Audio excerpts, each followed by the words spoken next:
A partir do equilíbrio químico genérico representado abaixo, está aqui, assinale as proposições corretas. Caso a produção de A e B a partir de C, a produção de A e B a partir de C, então aqui ele está falando da reação inversa, ou seja, da direita para a esquerda.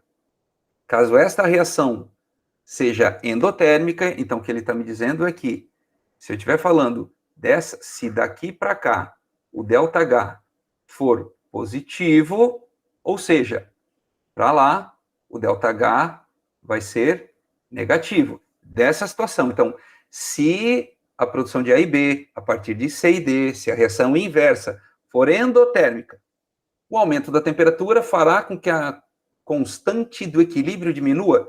Gente, o aumento da temperatura sempre favorece a reação endotérmica. Eu aumento a temperatura, se eu estou aumentando a temperatura, eu estou fornecendo energia para o sistema. Então, estou fazendo ele absorver. O aumento da temperatura favorece sempre a reação endotérmica. Se ele está dizendo aqui que a reação inversa é endotérmica, quer dizer que o aumento da temperatura desloca o equilíbrio para a esquerda.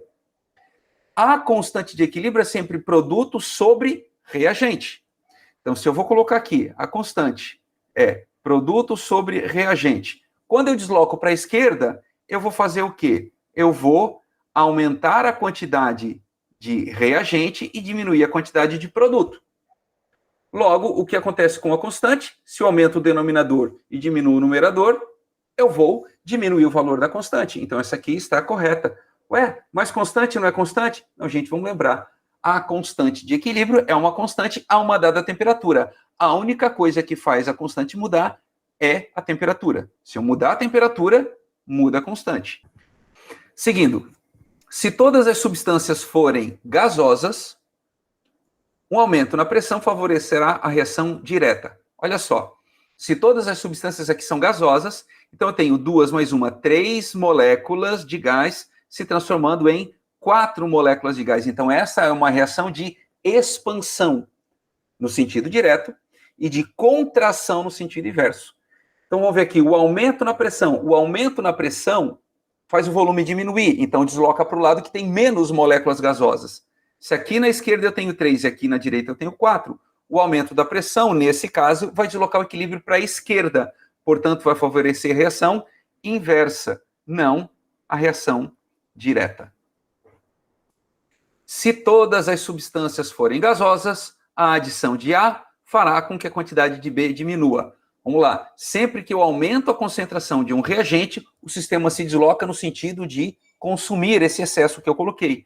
Então, se eu vier aqui e aumentar a concentração de A, o equilíbrio vai ser deslocado para a direita. Então, eu coloquei um excesso de A, eu vou consumir parte desse excesso que eu coloquei, e para isso, eu vou consumir junto uma parte de B. Então, sim, se eu adicionar uma certa quantidade de A quantidade de B vai acabar diminuindo, porque vai ser consumido para consumir junto o A. Então, essa aqui também está correta.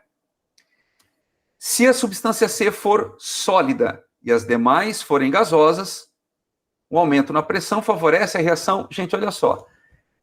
Deixa eu apagar isso aqui para facilitar aqui. Pronto, assim.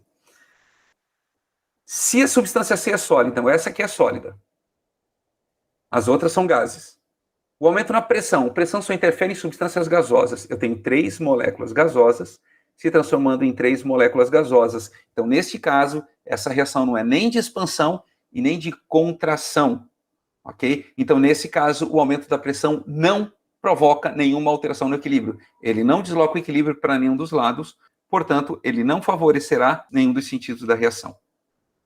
Se todas as substâncias forem gasosas, a expressão da constante, em função das concentrações molares, será... Gente, a expressão da constante é sempre produto sobre reagente.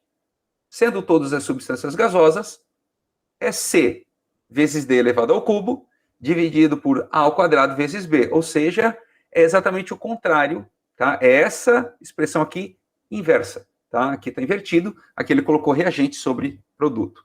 Então, essa aqui está errada. E essa última aqui, se a substância C for sólida e as demais forem gasosas, a expressão da constante será...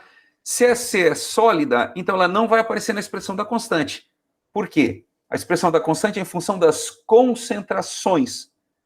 Se eu tenho um sólido, ele não está dissolvido, logo, não tem concentração. Então, só aparece aqui o que for na expressão da constante, gasoso e aquoso. Se fosse Kp, só gasoso, nem aquoso aparece. Então, a expressão da constante vai ser produto sobre reagente, descontando aquele que é sólido.